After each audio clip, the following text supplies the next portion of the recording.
Ramzan মুবাৰক guys. আজি মই ইফতাৰী পাই আপোনালোকক দেখুৱাইছোঁ, যিহেতু দিনটো মই দেখুওৱা নাই। তো ইফতাৰীয়ে কৰি মেলি উঠি তাৰপিছত আজি ফাৰ্ষ্ট গৈছোঁ ঈদৰ বজাৰ কৰিব কাৰণে। ভাবিলোঁ আপোনালোককো লগতে লৈ যাওঁ। তো ব'লক।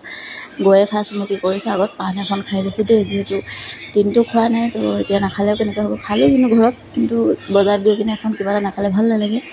তো গৈয়ে ফাৰ্ষ্ট মই কি কৰিছোঁ, পান এখন লৈ লৈছিলোঁ আৰু পান লৈ এয়া গৈ আছোঁ। আমি গৈ আছোঁ মানে কাপোৰ চাবৰ কাৰণে। তো এয়া ফাইনেলি ইয়াত আহি পাই গ'লোঁ। তো কাপোৰকেইটা এয়া চাওকচোন, চাইছোঁ, কিন্তু কিছুমান ভাল লাগিছে, কিছুমান বহুত হেভি দেখাইছে, তো ইমান ভাল নালাগা। তাৰপিছত আমি বেলেগলৈ যাম বুলি ভাবিলোঁ। তো যিহেতু চাইছোঁ, কিন্তু এইযোৰে মোক অকণমান বেছি ভাল লাগিছিলে, কিন্তু লোৱা নাই হোৱা। তো অধিক মাছত বগলী কণা বুলি কয় যে, তো বেলেগলৈ গ'লোঁ, তাতকৈ বেয়া দেখাইছে। তো পচন্দ নহ'লে। তাৰপিছত আহিলোঁ আমি চেণ্ডেল, মায়ে বোলে বেটি কিনে চেণ্ডেল ল'ব। তো গ'লোঁ, তাতো চেণ্ডেলো নাইকিয়া, যিহেতু অহাই নাই বোলে, আহিবহে। তাৰপিছত কি কৰিলোঁ, আমি গ'লোঁ চাহ খাবলৈ। তো এইজনী দেখিছেনে, তাই খং কৰিছে, তাইক কাপোৰ লৈ দিবলৈকে, যিহেতু কৈছোঁ আমি কোনোৱে লোৱা নাই, চবকে ল'ম লগতে। তাই নহয় এতিয়াই লৈ দিবলৈকে মুখ ফুলাই বহি আছে।